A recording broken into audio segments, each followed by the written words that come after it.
noise. Make some noise. Come on.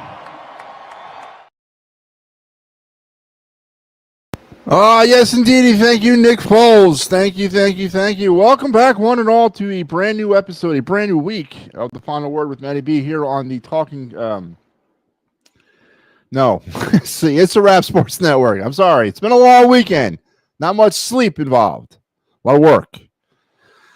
But I'm feeling fit and spry, and I'm ready to go, and I'm glad to be back here tonight on the Sunday night, June the 1st. Welcome to June, folks. The first of the official summer months is now upon us.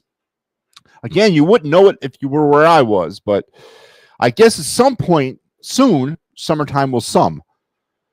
But here we are, and tonight, folks, man, you know, it's funny how I am not far from people's memories or people's minds or people's lips, because I got a lot to talk about tonight. Yeah, I got a lot to talk about tonight. We're going to get some things off my chest. And as the show title explains very adequately, war. That's right. War has been declared against the Homers.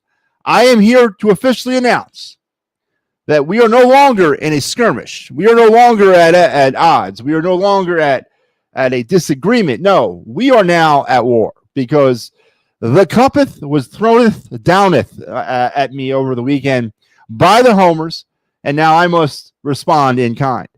And I don't know if you don't know, but I am the wrong person to go to war with. But they want it, now they're going to get it. And we're going to get into some of the Homer propaganda. That's what it all is. It's straight up Homer propaganda. They want to shut you up. They want to shut up the rational Philadelphia sports fan by their spew, their venom. But tonight, I'm going to fire a few shots back, because, as I said, war has now been officially declared against the Homers. So we're going to get into some of those things. And, of course, the main issue of the war is the play of your baseball team, the Phillies. Swept out of here by the Milwaukee Brewers over the weekend in a very uninspiring weekend series where the Phillies, oh Lord, what were they outscored by this weekend? What was it? I don't know, 32 runs or something like that. They were outscored. They gave up 32 runs as a team to the 2 games over 500 Milwaukee Brewers when they came into town. Rhys Hoskins had himself a day against them yesterday in a 17-run output against the Philadelphia Phillies. And as I mentioned, war has been declared against the Homers, because these Homers, there's a certain side of the fan base that's defending this baseball team and saying that there's nothing to see here. There's nothing to see here. Everything is fine. We didn't get the job done in 2022. We didn't get the job done in 2023. Oh, yeah, we didn't get the job done in 2024. But we're going to come back at you with the same people, with the same philosophy, with the same deficiencies, and we're going to get it done in 2025. They want you out there, Philadelphia, to believe that propaganda. And if you speak against it, you're labeled negative. You're not negative. You're real. It's them, the Homers, that are living in a world of denial. And we're going to get really into that here in a minute. So please hang in there. But we have also other things to talk about here on this program. We can talk about your day in Philadelphia sports history. That's right. We're going to get into that. We're also going to get into our other night segment in our card review. We don't have any lists tonight. I never got around to getting the top 10 greatest trades of Phillies history as per me started yet, because, again, I was really busy over the weekend. But I promise you I will get that list together. I mean, I just did the top 10 worst trades in Phillies history, so it's fair that I go ahead and I do the top 10 greatest. So we'll get that together here soon. But again, tonight, not a good night for it. I just was really busy over the weekend. So I do apologize for letting you down, but we'll be okay. I'm sure you'll forgive me. Joe Hal, how you doing? Hey, peeps. Michael Papernick as well. Mick Abel is coming back up. Yeah, that's right. And So again, explain to me why Mick Abel, after going head-to-head with Paul Skeens and outdoing Paul Skeens, let's face it, he did, was sent back down to the minors only to get called back up 10 days later. Or what is it, a week later? What was that, last week? No, that was a couple of days. That was like 2 weeks, right? Explain to me the rationale around that. Why? I mean, we all believe that Mick Abel was at least should be given another start on that road trip, but apparently the Phillies didn't. Whatever. But Mick Abel's on his way back up. Taijuan Walker's on his way to the bullpen. Seth Johnson has also been recalled from Lehigh Valley to take his spot in the bullpen as well. We'll get into some things about that. Obviously, I'm a big, huge fan of the Mick Abel situation because I think it just stands to reason that Mick Abel gets an opportunity either to prove himself or not to prove himself. He's been toiling around this organization now for 6 seasons. It's time to really kind of just understand what we do and what we don't have in Mick Abel. And if we have what we think we have, and Mick Abel has really picked things up over the last season and a quarter. He really has. And if it's finally clicking, then obviously we have a young starter that's on the verge of spreading his wings within our rotation for years to come. But if it's not going to click, then it's time to move on. So I'm glad to see Mick Abel get his opportunity. And I hope it's a door crack for more opportunity. Because as we will get into this tonight, this ain't working, folks. It ain't working anymore. This recipe that was cooked, stirred, baked, broiled, deep fried, whatever you want to call it, by Dave Dombrowski is not working. And no, it's not a sin to say it. And no, it's not negative to say it. And no, it's not a 59-game sample size to say it. We're talking 22, 23, 24, 25. 3 seasons plus 59 games. So 3 full seasons and 59 games. And I think it's fair enough to declare that it's time to change things. They're not going to win a World Series. And again, I'm going to rip that Band-Aid off. I'm going to start right at the homers, right at their core. They're not winning a World Series this year. They know it. And when I mean by they, I mean the homers. The homers know they're not winning a World Series. But they won't tell you that because it violates some sort of internal dialogue that they might have. They can't be labeled that way. The audacity, and I'm not going to say names on this show. I'm not going to go after people personally. But the audacity of the grand poobah homer to tell me, in not so many words, that I'm not a baseball person, because baseball is a game of ups and downs and hills and valleys. The audacity that homer took a shot at me because I am running out of patience. And I think I speak for a large amount of the fan base that's run out of patience for this. This is not working. Say it with me, homers. Come on, one and all. It's not friggin' working. And it's okay to say that. It's not negative to say that. It's real. And we, a Philadelphia Philly fan base, deserve better. And it's okay to say that too. The homers don't want you to think that. They want you not to think for yourself. But we're not going to let that happen.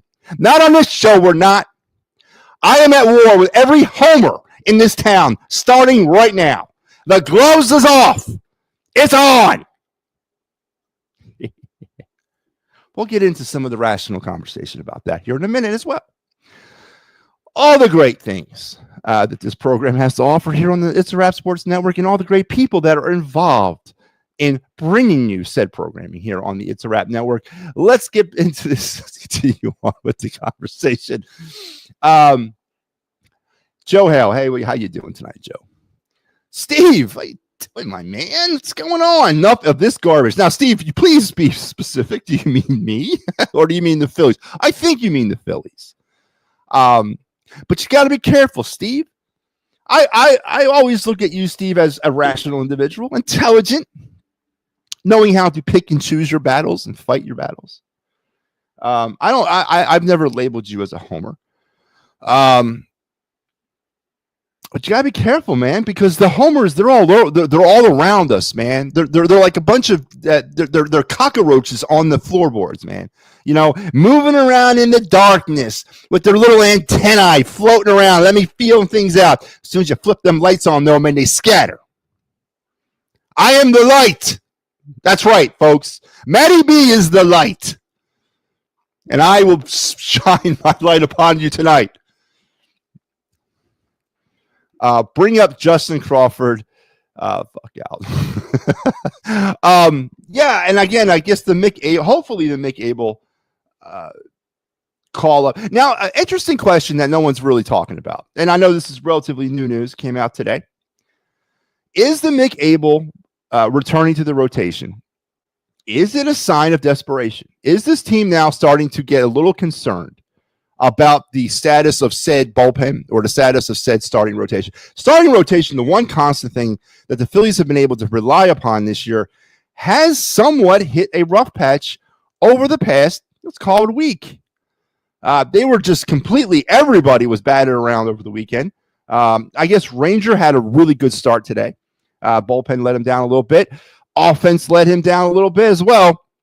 But for the most part, the Phillies rotation has not been as stabilizing as it has been all season. Now, that's going to happen. But what is this to you? What is the calling up of Mick Abel? Again, he outduels Paul Skeens and for his troubles gets sent back to the minors. Now, what is he doing back here 2 weeks later, 10 days later, whatever it is? What does this mean to you? Is it a call to arms from Dave Dombrowski? Is it a signal to the Philadelphia Philly fan base that we're in trouble and that the bullpen, that we don't have any external answers for our bullpen, that we're now going to try something internally with Taijuan Walker and Seth Johnson? I mean, what does this say to you? And does this also potentially say or signal a potential trade? And who that trade might involve? So we're going to get into the Mick Abel, and if Steve's correct, potentially the start of a youth movement here for the Philadelphia Phillies. Ryan, how you doing, man? Uh-oh. I'm a little behind. I don't know. Are you saying uh-oh to me? At this point, they have to be thinking of Bowman Rojas out of here.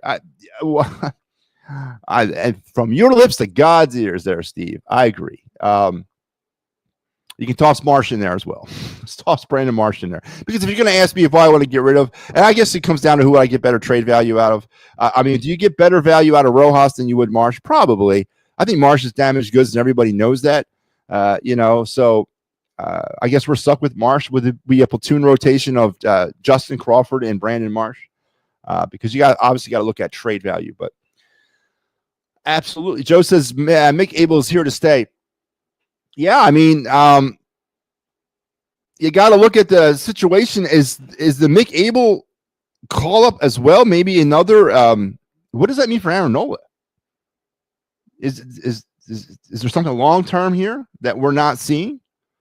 Are the Phillies not being truthful with us? I mean, Nola's ankle, is that really starting to bother him again? What does that say about the future of Aaron Nola? A lot of this has got a lot of underlining connotations, and I think this move to bring up Abel is a move for a bigger thing, whether it be a trade, whether it's something more with Aaron Nola. I think it's something bigger than what it really is, and I like to know what you guys think. It is screaming for youthful transition. It is screaming for your youthful transition. It is, Steve. It is. I hope Mick Abel isn't just brought up to showcase him. That could be it too. Again, I want what you think. I mean, isn't Aaron Nola ready to come back? I mean, he's what? A rehab start and, so what, 5 days? I mean, what's going on with Aaron Nola? I think that's being lost in some of this. Let's take a pause. Because I want to remind everybody out there that this show is brought to you by the fine folks here at the It's a Wrap Sports Network, creators of such programming as the Birds Blast with Kyle Quinn that can be seen every Thursday, Friday-ish time frame during the football season. The PNM and the AM program that can be seen here every Sunday morning at 9. The Attacking Third, the quintessential in MLS coverage and union coverage every Thursday night at 9 p.m. And Of course, this program, the Final Word with MattyB, every Sunday through Thursday at 10 p.m. Here on the It's a Wrap Sports Network. And before we get further into the conversation, I got to pause for the cause, because tonight in Philadelphia sports history, we're going to do that because we do it every night. Let's strap in, strap on, strap it up. Put your head, hands, and feet inside the car at all times, and let's go. Your day in Philadelphia sports history on June 1st in 1988. Paul Holmgren. You guys remember that guy, right? A right winger for 9 seasons with the Flyers, became the team's first former player to be named head coach. While Holmgren compiled just a .459 win percentage over the last 4 seasons behind the bench, he's worked his way up the ladder, serving as the team's assistant general manager, and also he was the general manager, president, all kinds of other roles. So on this day, essentially, and it's not really the first move that the Flyers ever made by promoting a former player. I think Bobby Clark was probably that first player that ever got a promotion as a former player. But on this night back in 1984, Paul Holmgren became the first former Flyer player to serve as head coach. And of course, that tradition has now been reignited with the Flyers, as Rick Tocchet will assume duties as the Flyers' new head coach this fall. So kind of a connecting day in Philadelphia sports history. Back in 1984, Paul Holmgren named the Flyers head coach, marking the first time a former Flyer player had ever been named head coach. So there you have it. Your day in Philadelphia sports history, brought to you by the fine folks, the fine folk here over at the It's a Wrap Sports Network. So let's go back into this. Rob Thompson needs to go. Rob Thompson needs to go. Yes, he got thrown out for arguing a balk. Listen, I've watched that balk, Paul. And I can see why he was given a balk there. I don't think the foot kind of went in the direction of first place. I thought that foot was more towards home plate. And by rule, you have to have a complete motion towards the base you're throwing at. So to get thrown out over that, that's a sign of desperation too. I think Rob Thompson's running out of answers. And I would honestly believe that, and bear with me, I think Rob Thompson gets fired before the Phillies start trading assets. I'm telling you, I think they'll fire Rob Thompson before they start dealing players. And I have a sneaky feeling about that. Not that I'm against it, but I just have a feeling that Rob Thompson will get fired before the Phillies start trading away players. And that this next series in Toronto, coming up on Tuesday, the next 2 series, which are not what you would call earth-shattering series. Now, the Toronto series might be a little bit more, but the Toronto series and the Pittsburgh series are going to shape, I think, the immediate future of the Phillies. If they go out and somehow lose the next 6 games, or lose 4 out of the next 6 or 5 out of the next 6, you got to think that some changes are going to be made, either in personnel, long-term personnel changes, or the manager. So we're entering an interesting time, which the homers don't want you to believe that. No. Because baseball's up and down. It's peaks and valleys. They're tired because they were on a long road trip. You know, they were away from your mommies and your daddies all along. They were playing baseball till all hours of the night. That's right. They were tired. They were sleepy. That's what the homers want you to believe. That we should accept that. That's a legitimate. I don't want to go there because it's going to tip my hand, but that's a legitimate thing. That's acceptable. The homers want you to believe that you should not hold the athletes of this team. You should not hold the people who hold your sports life in their hands. That you shouldn't hold them accountable for their actions. That you should not demand perfection from them at all times. That you should be a fan base of wimps and complainers and making excuses for things. That's right. I did it. I said it. Making excuses. And Steve is going to remind me that there's a clearance in aisle 6.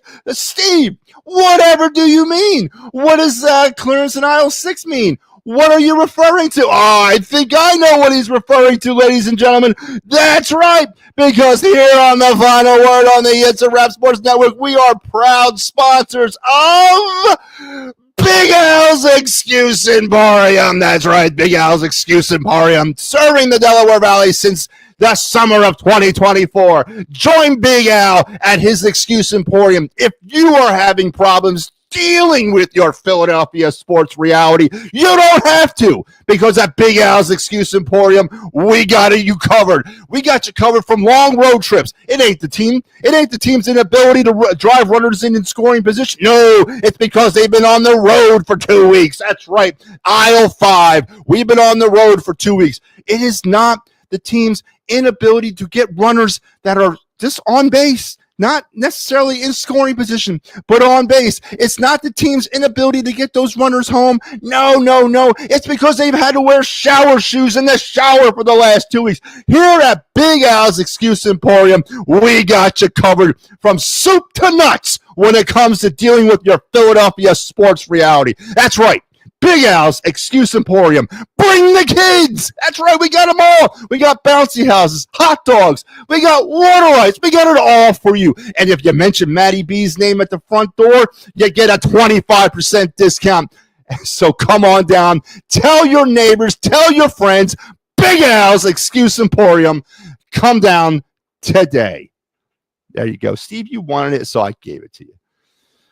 Oh, man. Ooh, man, it's going to be a good one. Joe Hale is all Dombrowski, not Thompson. Thompson just puts on the field what he was given. This is an interesting point, Ryan Swoop. I agree with you. Listen, I'm not lining up to be in the Rob Thompson fan club either. But when you balance all this stuff out, when you balance it all together, Dombrowski put together this product. Thompson wasn't running around signing the Castellanos. Thompson didn't bring in, Trey Turner. No, Thompson's managing an improperly constructed roster. And honestly, and I hate to say this, he's doing okay. But the problem is, it is the general manager, and we don't hold him as accountable as we need to, as we should be holding him. They did nothing this offseason. Nothing. And I'm not talking about going out and signing a Juan Soto or a Bregman. I wanted Alex Verdugo, right? I wanted Gio Urshela. I wanted those types. Kaylee Jansen. I wanted those kind of players to come here. Supporting characters to the list of main characters that we had. But we didn't even do that. We signed Joe Ross and Jordan Romano and Max Kepler. How, again... Let me bring it into reality again. 2022, they failed. Came out of nowhere, but they failed. 2023, they failed. 2024, they failed. But here we go in 2025 with the same team. Minus or plus a couple of different people. But the same philosophy. The same attributes, the same deficiencies. The same. The result will be the same. But you're not supposed to accept that, Philadelphia. No. Because what was I told today? What was I told in passing today? Because when I listen to other shows on my network, which I listen to everything because I'm a hands-on owner. I was in and out because I was doing other things this morning and all day today. So I only caught bits and pieces, but I was able to fire, lob missiles in from distance and then just let them go. Fire and forget, so to speak. And I heard some of the responses to some of my comments. And I made a comment in reference to the 2022, 23, and 24, and 25 seasons being pretty much the same thing. And I was told, then stop watching. That was the Homer's response to me. Stop watching. So accept things, accept them that they're screwed up. Accept them that they're not going to change. Don't hold the team accountable. Don't hold the teams in this city accountable. Don't hold the people that are driving us through sports hell accountable. To take the greatest sports base, the greatest sports fans in the world, and you know what? Don't worry about holding people accountable. No, we ain't doing that. No, what I was told to do is stop watching. What in the hell is that? That's what the Homers want you to do, folks. The Homers want you to walk away from this and leave it to them. They want to live in their own little fairy tale. But I'm not going to let that happen. Oh, no. I'm going to be there every step of the way, nipping on their heels, being a pain in their ass the whole way until change comes. And I know there's a bunch of you out there that feel the same way as I do. And I know that we're growing in numbers every single day. We're getting stronger. And one day soon, very, very soon, they won't be able to hold us back anymore. Because we bring the truth with us. We bring accountability. We bring what we want, and that is to win. No more excuses. That's right. No more excuses. Because even though on aisle 4, that's right, on aisle 4 of Big Al's Excuse Emporium, it's either cheer or shut up. I'm not buying that. We're shutting aisle 4 down. We're shutting aisle 4 down in Big Al's Excuse Emporium because we're not going to let it go. We are going to hold our teams accountable, and we're not going to stop watching because we're the real fans. We're the ones that live and die every day with this. We don't make excuses for why it's not working. We attack the reasons, and we want change. And there's nothing wrong with that. So don't listen to the homers out there, folks. Don't listen to them. I'm losing my mind. Woo! Man, it's been a long day. I don't have the strength for this, man. Don't have the strength. Ryan Swope, both of them need to go. Dombrowski, I think it's legitimate. I do. I think it's legitimate. And I've been talking about maybe moving on from Dombrowski. And one of the things that concerns me about moving on from Dombrowski is the timing. And what I mean by the timing is this. Before he does some damage to the farm system. Because what is Dave Dombrowski kind of known for the most? That's dismantling farm systems. I don't want him to dismantle this farm system and then get fired. And now we're back in 2014, 15, 16, 17, 18, 19 purgatory when it comes to our minor league system. Our minor league system is starting to finally, after years, starting to bear some fruit. Mick Abel getting called up. It's the first time, what? I mean, Ranger is probably the last. I mean, when was the last time a Phillies minor league pitcher was called up into the starting rotation, not into the bullpen, but into the starting rotation, a homegrown asset? When was the last time? Was it Nola? Was Nola the last starting pitcher that the Phillies called up from the minor leagues? Chris Sanchez doesn't qualify because we got him from somebody else. Ranger doesn't really qualify because he started out in the bullpen. Is Aaron Nola the last starting pitcher that we called up from our minor league system that was cultivated by us? And Mick Abel signifies a change of direction, finally some fruit bearing on the tree. And I really hope, if Dombrowski is to get fired, possibly at the end of the season, it's probably not going to happen. But whatever does happen with Dombrowski, it needs to happen before he can do some major damage. He's already cost me the catcher of the future by trading away Logan O'Hoppe for that bum Brandon Marsh. He's already cost us a catcher, right? I don't want to. I shudder to think what else he's got cooking up in his mind. Is it a Justin Crawford? Aaron, what's his face? Aiden Miller, package for I don't know, for friggin' Kyle Tucker or something like that. I mean, I shudder to think what he might be cooking up in his brain. It's all Dombrowski.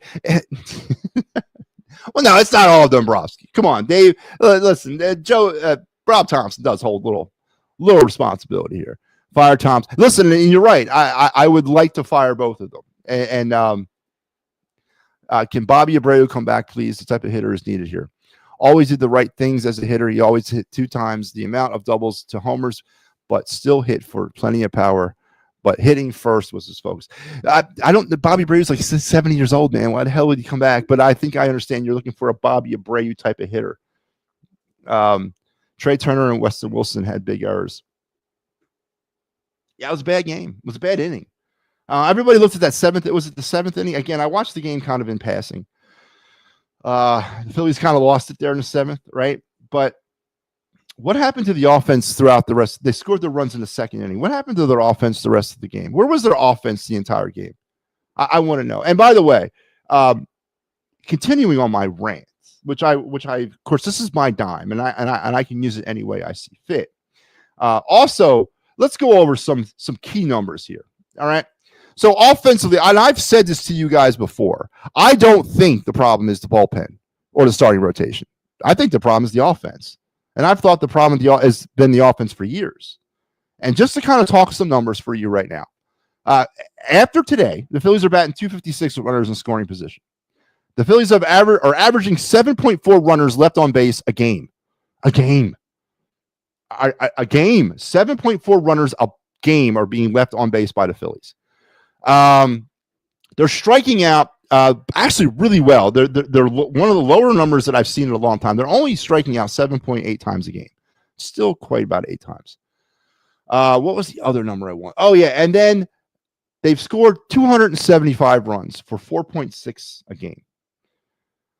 Those numbers, 4.6 runs a game, are not going to win you a World Series. They're not. Batting .256 with runners in scoring position are not going to win you a World Series. Leaving 7.4 runners on base a game are not going to win you a World Series. And these are not numbers that are indicative to 2025, because we can run through them in 2024. Let's look at them in 2024 real quick, if you like. The Phillies averaged leaving 7 runners on base in 2024. They averaged leaving 7 runners on base in 2024. They batted .266 with runners in scoring position in 2024. And what was the other one? Oh, and runs. They scored 4.8 runs a game in 2024. Right? And that obviously didn't work out because we didn't win anything in 2024. We didn't win the World Series, did we? No, we didn't. Now in 2023, let's continue this little march down memory lane. 2023, they averaged 4.9 runs a game. Okay? They batted .266 with runners in scoring position, and they averaged 7 runners left on base in 2023. All right? I'm going to stop there. What does those numbers have in common? They're pretty damn similar to each other. Am I wrong? Am I yelling out numbers that are wrong? Because everybody wants to go to this, well, you got to be patient because it's only been 59 games. It's not been 59 games. It's been 3 seasons plus 59 games, and nothing has changed. And I just read you the numbers. And I got rebutted on, I don't know what that was, Friday night. Was that Friday night? By saying that the Phillies are currently, with their .256 batting average, like the 5th best in Major League Baseball. Are you telling me that that's okay? That just because the other teams are struggling, that the Phillies should be satisfied with batting .256 with runners in scoring position? That those numbers will not change for the other teams? The Phillies have already proven that they're only going to go up 10 points. They're only going to improve by 10 points over history. All right? Nonsense, man. Absolute Homer propaganda is what they want you to believe. That there's no problems on this team. Right? It's nonsense. There's a lot of major problems with this baseball team, and it's time to start changing it. It's okay to admit that it's not going to work with Schwarber, with JT friggin' I got to think so. I got it. What did he say to me? So JT allowed 5 runners to steal on him on Friday night. In one game, he allowed 5 runners to steal on him. And I got rebutted on that one, too, by saying, what is the average that it's allowable for catchers to have runners steal on them in one game? What are you talking? So you're telling me the eye test doesn't tell you that letting 5 runners steal on you in one game, that's not a problem? JT's barely batting my weight, and now he's defensively a liability. What else do we have to wait for? Huh? What else do we have to? Listen, he was a great run. I endorsed the signing, or was it a trade? It was an outstanding trade. It worked out well for them.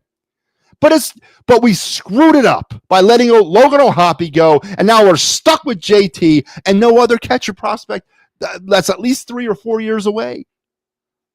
It's okay to admit that we messed up, and we don't have the BCIB. We don't. JT Realmuto is a shell of himself.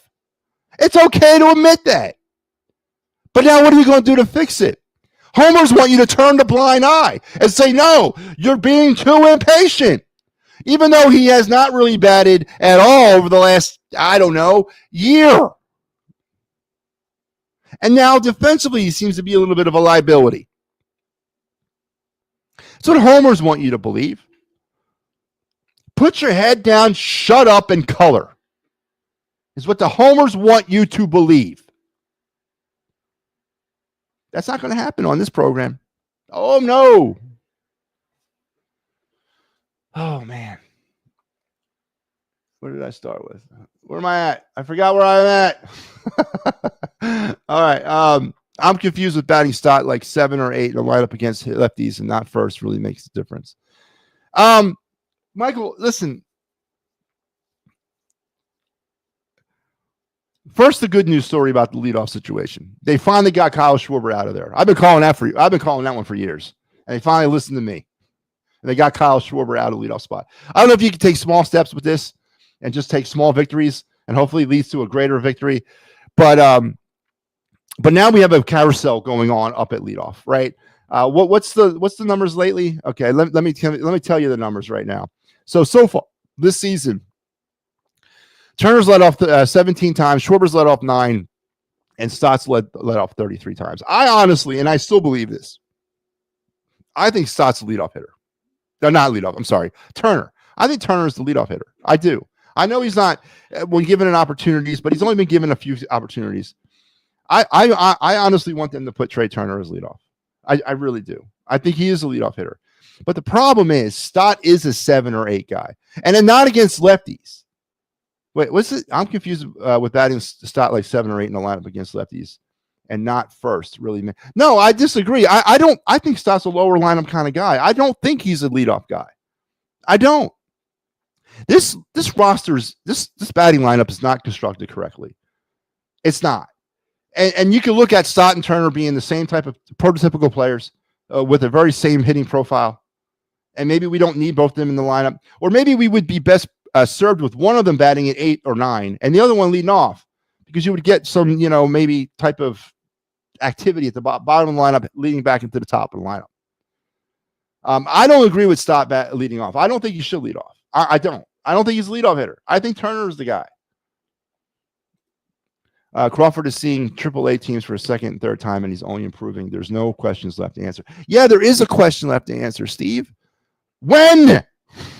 That's the question I want to know now. When? How much more of Brandon Marsh and Johan Rojas do we got to see? How much more of that, man? And what's the future for one of those two? You can't in good conscience send down Rojas, right? I mean, you got to send down Marsh. Does Marsh have any options left? I got to look that up. I think he does have options. But you got to make a move. And the fact you're right. Every day we wake up and Brandon Marsh is still on this baseball team. Why? Is it Dombrowski not wanting to admit that he was wrong? That he mortgaged the future of our catching position by making one of the worst trades in Phillies history? And I rank it as the 3rd worst trade in Phillies history. Logan O'Hoppe for Brandon Marsh. The 3rd worst trade. Might not actually be that now, but one day it probably will be. I agree. What are we waiting for? I think they're waiting for service time. They're waiting to get under the threshold so where they don't have to actually eat up a year of Crawford's contract. And then they have him for 7 years starting next year. That's what I think they're waiting for. But you're right. There's no reason. The rumor going around is that the Phillies might keep Nola out to the second half. So 60-day IL, 30-day IL. I mean, what's the reason though? Is it mental? Is the ankle is it really the ankle? I would be upset, and I'm concerned that we're not being told what the reason is. At least even in football, they got to say lower body, upper body, right? But they're not even giving us that they're saying ankle. Next week, can the fans? Yes, Joe, they can call in. I will open the phone lines up tomorrow. I'm sorry. I was going to do it tonight, Joe. I was.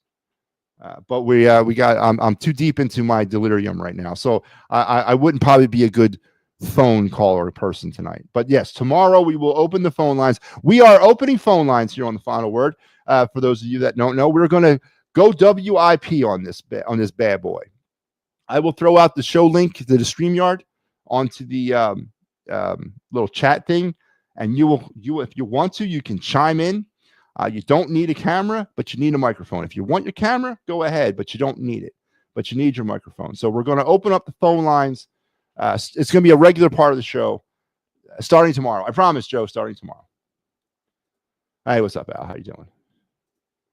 Let's be real. If Homer doesn't score those 1980, what?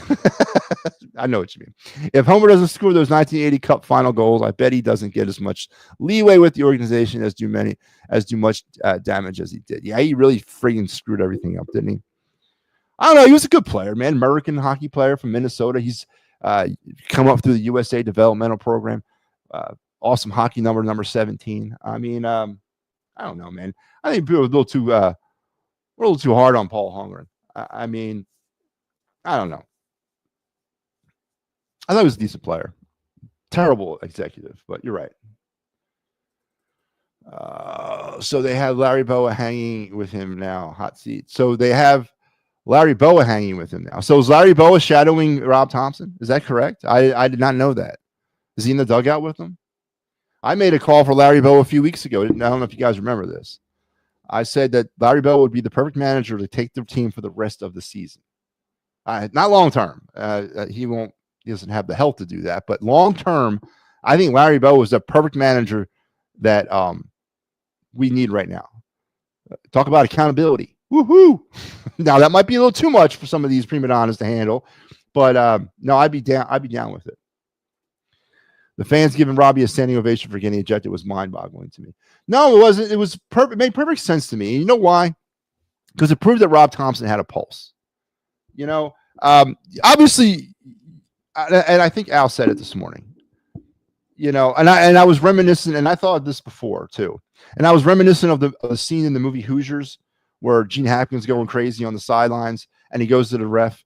You better throw me out of here. And the ref's like, what? If you don't throw me out of here, I'm going to keep ranting and raving like a madman. You better throw me out. And then the ref throws him out. That's what I think happened yesterday.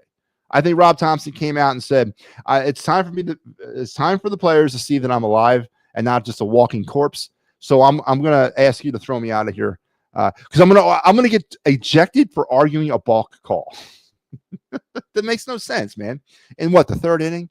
It made absolutely no sense for him to get tossed at that particular moment in time, other than to try to motivate his team, which, again, it was misplaced. But it was his way of trying to motivate his team and rally the team around him. And, boy, it worked. They lost 17-7. Woo! Way to go, Rob. You did it, buddy. But, yeah, so you're right. It wasn't mind-boggling to me. I completely got it. I said Ricky Bottalico's new manager, and he pulls no punches. Michael, I need someone that's got baseball managing pedigree for the rest of the season, because we do have World Series aspirations. On paper, somewhere, there's a World Series roster here. And I don't, maybe going forward, we can look at potential new managers. But if we're going to make a move and fire Rob Thompson, which I honestly think needs to happen, something needs to happen to salvage the season. And we're at that particular moment in time. And again, don't buy what the homers are telling you by saying, oh, we're just going through a down pattern. No, we're not, man. This is just what this team is. And we've already talked about the numbers. We've already talked about, 9 out of 10 of us can predict how this will end. We've already been down this road. We've seen this already. We've seen this episode already. We know how this season will end. And we all know it. Now, only a certain handful of us want to actually have the courage to say it. But we all know how this is going to end. Even the homers know. And deep down in their subcockle region, they know how this will end. So in order to stop that from happening, or prevent that from happening, or changing the course of it from happening, I need a guy or a gal, I don't really care, who's got MLB pedigree, who can step in and try to pilot us off these rocky shoals into championship waters. And yes, Larry Boa, even though he does not have championship pedigree as a manager, knows how to manage. Now, granted, he hasn't managed since, 2004? Was that when he got fired? And things have changed, and players weren't responding to him back then. But I'm not asking him to take on a 5-year commitment because I don't think he can take 5 years. I'm asking him to take on a 5-month commitment to manage this team and try to get the most he can out of these players. And maybe at the very least, but we find out the true character of some of these guys. And maybe we find out for the once and for allness, the mental toughness of a Bryce Harper or the mental toughness of a JT Realmuto. And maybe that's good enough to know what we have in the future or going forward. So a Ricky Bo type of guy, an unknown. Yeah, maybe something. Actually, Bud Black, and laugh if you will. Bud Black's out there. Got fired by the Rockies. Bud Black is a manager or coach's players manager, but he comes from the old school. And I like to look at Bud Black like a hybrid. And if you talk to a lot of Rockies people out there, if you talk to people that follow Rockies baseball, which I know that's a hard ask to find those people, but they're out there. It was management that let Bud Black down. But Bud Black's unemployed right now. Now, that would be someone you could bring in. And getting away from the Larry Bowa senior citizen thing, you can bring him in and get him right into this right now. And I think it would be an interesting move for the Phillies. And he's employed or he's unemployed, so he's available. I think a change needs to happen. It's the easiest way to shake up a team than trading players. Firing the manager is the easiest way to send a message to a team. And I think we're at that point. And it's not based on 59 games. It's not. I'm not basing this on what's happened in April or March, April, and May. They were 19-9 this May. I'm not basing it on that. I am basing on the prognostication that this thing is going to end up like the others because there's nothing that tells me any different. They're still approaching their at-bats the same way. They're still stupefyingly frustrating when it comes to trying to drive runners in or try to drive runners along. Have they improved with small ball? Slightly. But they're still not doing enough with that. Their offense goes to sleep for half the game religiously. And we prey upon weaker teams' bullpens. Well, there's no weaker team bullpen in the playoffs. It's all contenders. That mojo is not going to work. And I'm not saying that we don't have players on this roster that can't do it, that could change, that could be dynamic hitters. Yeah, I think we do. But something's not being employed correctly. Something's not being done the right way to motivate them. And you can give me your 98 wins and shove them up your ass because it's not going to matter when it comes right down to the 4 wins that I need or the 13 wins that I need in order to get to the World Series and get that trophy. Because also, what else was I told today? That I am a first place is all that matters kind of guy. You're damn right. You're damn right I am.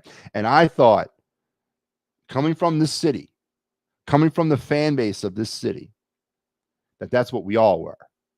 That none of us looked at second or third place as a success. That it was always about championships. Now, I know we come from a championship-deprived town.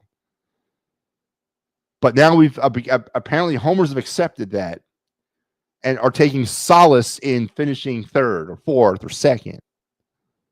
I will never do that. Never. Because we deserve better. We deserve the gold. We deserve the hardware. We deserve the trophy year after year after year. And if you're the Philadelphia sports fan that I was or the fan base that I was brought up in, we didn't get many of them, but goddamn, we held out every single season thinking we were going to win. And goddamn, we held them accountable. We don't hold them accountable anymore. We bow to the cowardly pressures of the homers. Not on this show. Not on this network, we don't. Too many hitters trying to make them something they're not instead of getting hitters that do what they want to seek. Yes, I was looking for Alex Verdugo and Gio Urshela this offseason. I wanted those two on our team. I wanted to put one of them batting fourth. Now, one of them batting fifth and one of them batting about seventh. Nice little respite from the hack attack we got going on up and down our lineup. But, Ryan, why is it? Why are these hitters, why is Nick Castellanos habitually cold? Why is Bryce Harper habitually not living up to expectations? Why is JT Realmuto's career falling off the deep end? Why is this team never able to get hot at the same time? And don't tell me it's a small sample size of 59 games. No, this has been what this team has been for over 3 years. No one can ever get hot at the same time. It's always this guy's hitting, this guy ain't. These 3 guys ain't hitting, this guy is. There's a problem there, and it's not baseball. That's not baseball. That's bad hitting. That's bad approaches at the plate. And what's being done to fix it? Nothing. So why should we believe that we can win a World Series?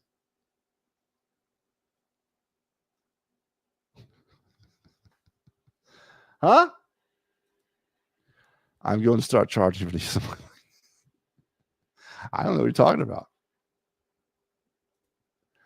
I'm okay with Painter taking over the Terminator role in the pen. I'm not. No, I'm not. That's. And Steve, you're talking like the bullpen has a closer. We don't have one of those right now, right? Well, I guess Jordan Romano is, right? Because he's the only one. But we don't have. If Andrew Painter went into the dugout, they'd be bouncing him under the bullpen. They would be bouncing him all over the place in all kinds of different roles. I'm not okay with that. He's a starter, man. He's a future 20-game winner. He's a future Cy Young Award winner. He's the Paul Skeens 2.1, right? I'm not in favor of that. Let Andrew Painter toil down Lehigh Valley. Let him work on it. And let him be a great starter. Robbie is not doing okay as a manager, as he has a hard time trying to figure out how to tie his shoes, let alone manage. Yeah, it's frustrating. It's very frustrating. And are we at the end of the rope, man? I hope so. I certainly hope we're at the end of the rope. Just for change sake, because this is not going to work, folks. Again, I'm harping on the this won't work thing. Every argument I've heard for the Phils winning it all has not been based on any type of convincing evidence, just repeated assertions meant to counteract. And in Steve's $5 words there, it sums up my opinion succinctly. Absolutely. It's the old, it's the non-existent karma of what they're gonna ride some sort of magical wave to a World Series, even though they failed as a core group for the past 23, 24, 3 seasons going on 4. But all of a sudden, it's going to change because that's what's supposed to. There's no basis. There's no solid concrete evidence to say things are going to change. I gave you some numbers, and they're pretty similar to what the Phillies are doing right now, averaging about 4 runs a game. Averaging leaving about 7 runners on base a season since 2022. That's not a sample size of 2025. That's going back 22, 23, and 24. It's the same thing. So this is the same team. A team that has not won a World Series under this current group, and that's probably not going to win one this year. But you're right, Steve. The argument is always based upon this magic that they're going to put inside of a bottle, shake it up, have Howie Roseman blow in it, and they're going to win a World Series.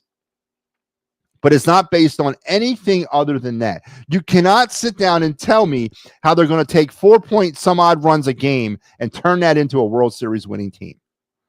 How they're going to take their 266 season batting average with runners in scoring position and turn that into winning a World Series. No one can tell you that.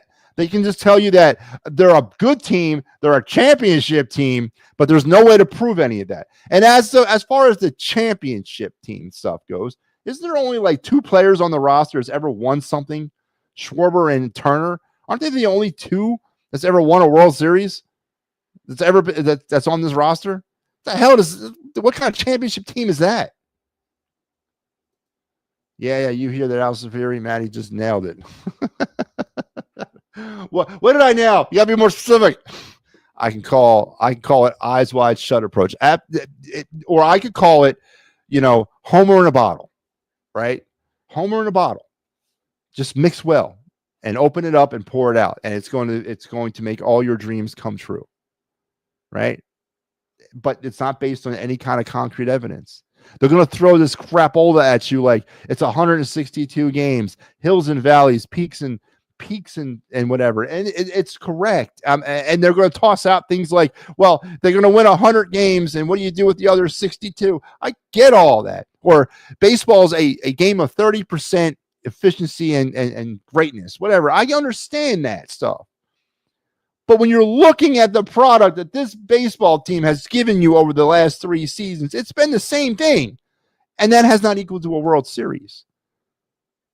And to sit here and tell me that 4.6 runs a game is what they're averaging right now is okay because it's currently the 6th best in Major League Baseball is ludicrous, man. It's insanity. Because the teams that are probably ahead of the Phillies right now are probably going to improve as the season goes on, and we're looking at numbers that the Phillies will not. And the Phillies will stay at around 4.6. It's okay to admit this baseball team will not win a World Series. Are they going to win 95, 92 games, whatever? Yeah, they probably will. Are they going to make the playoffs? Based on their pitching alone, they will. But the ultimate prize will not be captured because offensively we don't have the right team. We don't have the right team on the field, and we don't have the right manager in the dugout. You can talk all you want about so-and-so is going to snap out of it, or I just really want to see so-and-so do this and so-and-so do that. We've been talking like that for 4 years now, and it's not working because so-and-so is not that type of hitter. Bryce Harper is a home run or bust kind of hitter. That's what he is. And that's all he'll ever be. And that's all he ever cares to be. But we want him to be something else. We talk like he can be something else. He can't be because he doesn't want to be. And then when you come up with your good points, it's countered with that's baseball. Absolutely. That's baseball. That's baseball, baby. 162 games. A lot of things are baseball, man. Losing's baseball, too. A lot of things are baseball. Doing the same thing year after year, doing the same thing year after year and failing and not changing it, that's baseball too. That's losing baseball. That's baseball. There's no way the Phillies are winning a World Series currently constructed. And you know it. I know it. We all know it to be true. So let's fix it. I'm not saying give up on them. I'm not saying strike the boats, burn the boats. I ain't saying that. Change some things. Because in this team somewhere, there might be a champion. Change the voice from the top. Insert some younger players. Make some trades. You might have to trade Kyle Schwarber to infuse this team with some energy. And honestly, what are the odds Kyle Schwarber is going to re-sign with this team anyway? I don't think it's pretty good. But you got to do something to try to salvage the season because if we continue down this path, we're going to end up in the same boat that we were in last year or the year before that. They're not getting back to the World Series. So you don't have to worry about that. You're more likely to lose out in the NLDS wild card round or in the NLCS. But ultimately, it's going to end in the same way. But you still can salvage the season, man. You're only 59 games in. Make some moves. And maybe the Abel move is the start of it. It's really about how they play to the bear down situations against quality individual pitching and/or teams in those repeated situations. But it hasn't worked out up to this point, though, Steve. It's been the same thing. I mean, first of all, we make pitchers look like Cy Young we make kids or guys that have 7 ERAs north of 7. We make them out to be Cy Young every time we face them. All right. I mean, I get what you're saying. Matty, you nailed it about the streakiness and inconsistent hitters. It's always every guy struggling at the same time. No guys are ever hot when the offense is struggling. It's always everyone's simultaneously too streaky, and nobody picks up one another in the offense. The offense is wrongly built. It's okay to admit that too, Ryan. It is wrongly built. It's been wrongly built since the beginning, and I knew it. We all knew it going in. I mean, way too much power in this lineup. Where's everyone going to fit in? Who's protecting who? Yeah, who's going to get hot and pick up the other guy that's not? And that's it. Maybe if Castellanos picked up Harper from time to time, or Harper picked up Turner from time to time, or if somebody else picked up, Kyle Schwarber from time to time, it would work out well. But it's not happening that way. It's taken 4 years to get Kyle Schwarber hitting consistently. It's okay to admit that the lineup is not properly constructed and it's not going to win a World Series currently constructed. Let's fix it. You have time? What does Al say? You got to pay to play? Let's fix it. Let's fix it. All right. Man, that was a long rant. I lost my mind a little bit here tonight. I've lost a piece of my soul tonight, but it's all good stuff. All right, let's turn our attention to the of the night segment. An hour ranting about the Phillies. Woohoo! Let's go to the of the night segment here on the program.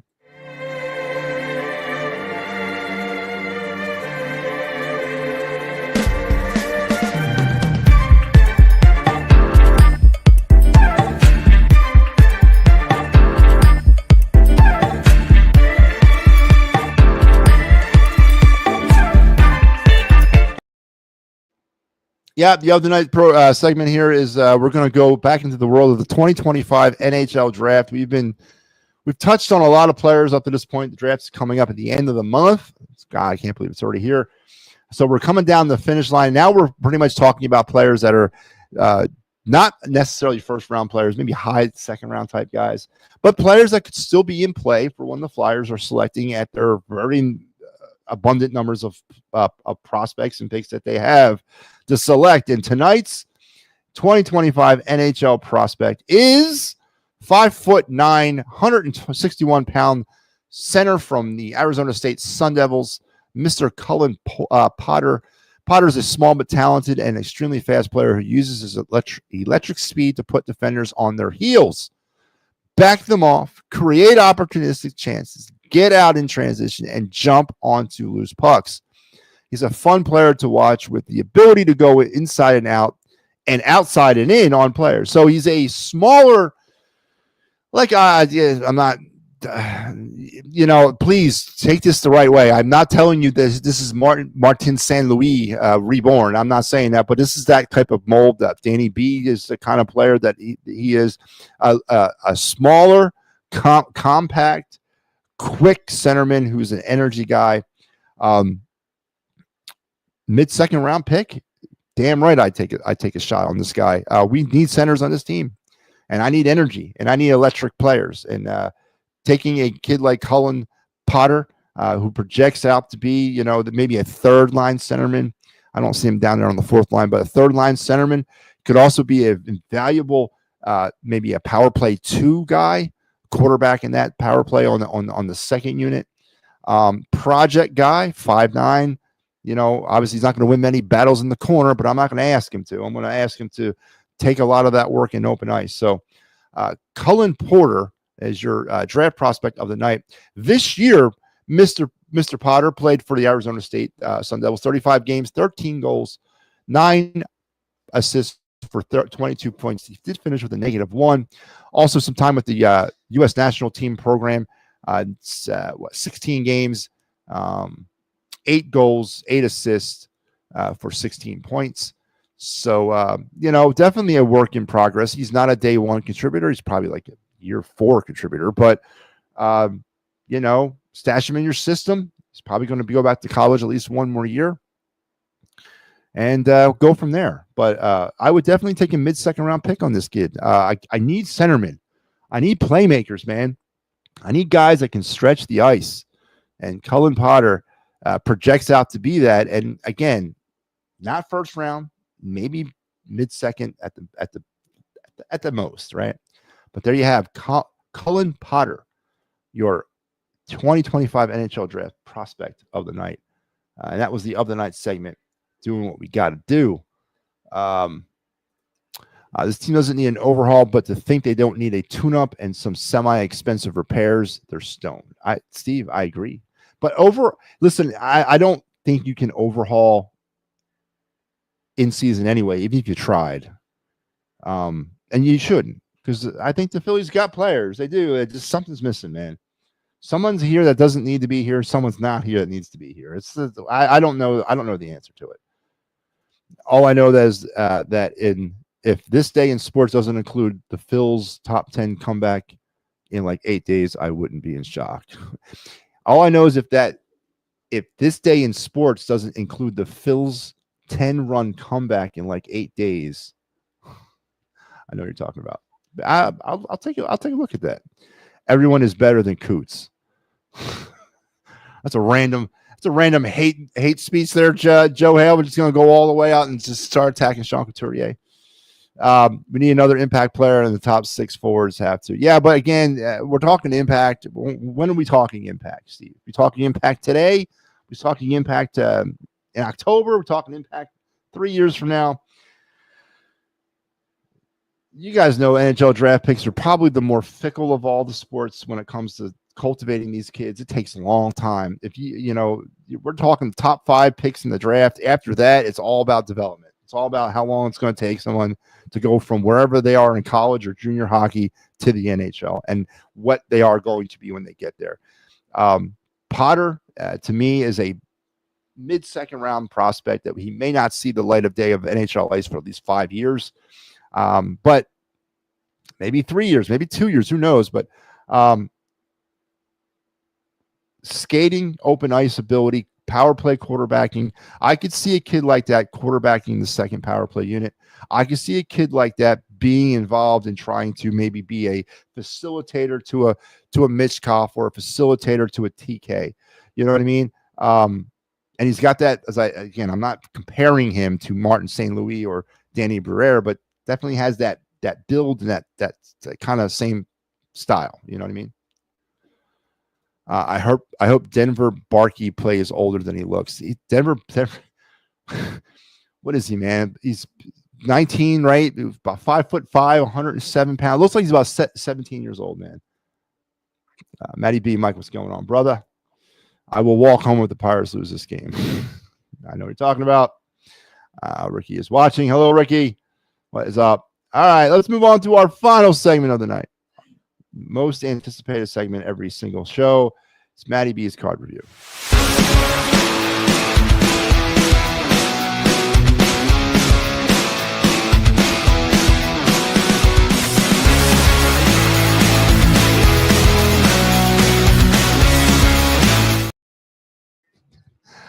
Yep, that's right. MattyB's card review. This is a segment of the program where we talk about one of my many, many, many sports cards. Last week, we were trapped in 87 Topps hell. That's right. Every week, every day, it was like an 87 Topps card, a different one. We've navigated our way out of it, but I think we're going back in tomorrow. But tonight, we're not. We're out of it. We're out of 87 Topps. We're into 2018 Topps. Yes. Modern Topps, the digital era, leaving the wax packs behind for the night and stepping into the future or the recent past with the 2018 Topps baseball cards collection and a specific card from that set. A rookie card, by the way, a base card, nothing flashy, nothing fancy, not a parallel, not an insert, not a reflector, not a gold power boom, whatever you want to call it. Just a straight run-of-the-mill rookie base card of a player that is not having a great season this year, but has had a pretty damn good career up to this point. And a card, if you happen to be sitting on, file it away, just wait. And I'm speaking of the 2018 Rafael Devers rookie card from the Topps base set. Again, this is a base card. His cards are all over the place in value. Face it, in value. If you had this card in the gold refractor version, that's $1,000 baseball card. You got this card in the vintage Topps set, you're looking at about a $500 baseball card. You got this card in the chrome set of 2018. You're looking at about a $600 baseball card. Or if you got this specific card in this specific base card set, you're looking at about a $30 card. So this card that I'm showing to you on the screen is a $30 card. Now, Devers has not had a great season up to this year, but he's one of the cards that come out of that era. Aaron Judge, Mike Trout, Shohei Ohtani,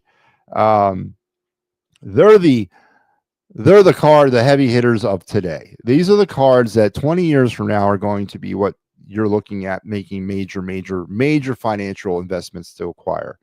And Devers is part of that group. And I suspect he'll stay with that group. Now, The 2018 Topps, nothing flashy about it. It's a full pictured card. As you can see, all the cards featured in 2018 Topps were this full picture. Not much of no borders, not like the iconic 87 Topps with the wood paneling and all that, and other years of cards. This was a full front of the 2018. Again, it's got the Topps Rookie Cup on it, and of course the Major League Baseball RC logo saying that this indeed is a rookie card. And again, in this particular variant, the base card, it's $30. And if you had anything more, the chrome, the gold, the refractor, you're looking at $1,000 right now, and that's in 2025 right now. So Rafael Devers, a base card that's got a lot of high-end potential worth to it, and worth holding on to. And here is the actual card in its physical form. I have it's of course all my cards. Well, yeah, all of them now. I sold the only ones that I graded, but all my cards are ungraded. They're all raw. I think this is a pretty damn good quality card here. I think the corners are all sharp. Centering's outstanding. There's no fading. There's no deformities. I think this is at least a 9.5 card. So I'm probably sitting on, maybe $35-$40 as a base card. And when it comes to base cards, you can't ask for much more than that. And the way the card market is today, it's no longer about the name. It isn't. It's about the variety, the parallel, the refractor, the this, that, the vintage, the memorabilia, the relic, the chrome updated. It's all about the flashiness of the card and if you have a flashy player, and then you have a flashy player attached to a flashy card, you got some flashy money going on right there. So tonight, to be able to find a base card, this is no frills. This is the 2018 Series 1 base Rafael Devers rookie card. And to be able to sit on a $30 card in base, it's pretty cool, man. And there you go. Tonight's card review, Rafael Devers. Love the card review. Love it, love it, love it. I was at the Phil's Bucks game. Oh, that comeback game? You were? Does Devers become a Philly? That's an interesting question, too. But what would it cost to get him here? I'm not prepared to spend that price. But you're right, man. What does that have? What would that be like? We're talking about Cedric Mullins, right? Well, I mean, why don't we aim on a little higher? Put Rafael Devers. He's having a terrible season. Maybe he can lowball him, too. Al Safari, I hope so. Yeah, maybe that's the name that we haven't really talked about. Is it possible? Is it possible that the Phillies would go? Because what? Dombrowski's got some ties with the Red Sox, right? Man, I hope he doesn't mess up the minor league system. But I think we can all agree that change needs to come soon. And I think we can all agree on that it needs to happen. And the way the team is right now, it's just not going to do it. It's just not going to win a championship. And no matter what the homers say, that's all a bunch of bullcrap anyway. Which It's a Wrap host is likely to have a midlife crisis?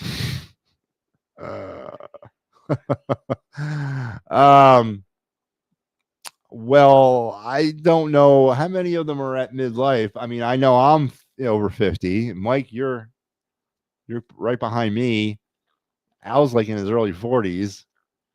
Is Pat like 16? I don't even think Pat's 18 yet. Steve is in his 30s. I don't know, man. I mean, I guess I got to disqualify myself because I'm already past midlife, and I don't think I've had a crisis. I don't know. I think maybe Pat, but his midlife crisis would be like the switch flipping on, like everything will all of a sudden make sense. Like, oh, hello, I am Patrick Bernard, and how are you today? Like all of a sudden it would all just kick in, That would be his midlife. I don't know though, Steve. That's a great question. What do you think out there, Al, Mike? You still listening? Which one of the It's a Wrap sports hosts would be more likely to suffer a midlife crisis? Again, I got to disqualify myself because I'm already at that phase, and I have not had a crisis yet. Good question, Steve. We'll have to think about that one. But while we think about that, I want to remind everybody that on this program or on this network, starting on Tuesday, we're back at you with the Phillies Blue Jays north of the border. What's the excuses for this one? Canada? Blame it on Canada, folks. But the Phillies will head to Toronto for a 3-game set on Tuesday, Wednesday, and Thursday. Here is the Fighting's final hosts. Steve Pimenez has got you Tuesday, Pat Bernard on Wednesday, and Mike Lauro on Thursday. As you can see that I've been taking myself out of Fighting's final duties. So the others can catch up or at least get more games. I think you're still going through it. No, midlife would be 50, right? I mean, that's what a midlife crisis is, right? Is it 50 or is it 8? What is it, 40? I thought midlife was 50. I think I'm pretty hinged, man, honestly. I see things through a different light. So yeah, there's the Fight's final, and then all the great programming here on the network. I'll be back with you tomorrow. We will have. It looks like we're probably going to be doing a full week of the final word. So we'll have 5 episodes, and yes, I will have the greatest Phillies trades of all time list, and we'll start working that thing tomorrow. As of course, per me, my greatest trades in all time Phillies history. Of course, we did the worst trades. The number 1 was the Ryan Sandberg trade. Number 2 was the 5-for-1 Von Hayes to the Indians, or Von Hayes from the Indians. Number 3 was Logan O'Hoppe for Brandon Marsh. That was my third worst trade in Phillies history. 4 was Fergie Jenkins going from the Phillies to the Cubs. 5, I believe I had, was the Kurt Schilling trade. 6 was Hamels. 7 was Ken Giles going to the Astros. 8 was Victorino getting traded to the Dodgers a year too early and getting nothing back. 9 was the Hunter Pence deal, bringing him here. I hated that trade. And number 10 was the what's his phrase? The pitcher from Chicago, Figueroa, right? Was it Figueroa? When we sent Gavin Floyd, Gio Gonzalez for what's his name? Number 34. You guys know what I'm talking about. Why did I forget his name? Is it Figueroa? You guys know what I'm talking about. But that was my 10th worst trade in Phillies history. 40 to 45. Is that what it is? Well, then I passed that thing a long time ago. Yeah, and I expect to live to 100. That's why I'm saying it's 50. I expect to live to 100. But we'll get the thing started tomorrow with the 10 greatest trades. And then we'll also be opening phone lines tomorrow as well. The opening of the phone lines will be part of the show going forward. So God help me. But until we talk again, fight the power. Don't let the homers breathe. And don't ever listen to them tell you that your opinion doesn't matter. Because it does. We'll talk again tomorrow. Till then, I want to wish you a happy rest of your night and even better tomorrow. We'll see each other tomorrow night.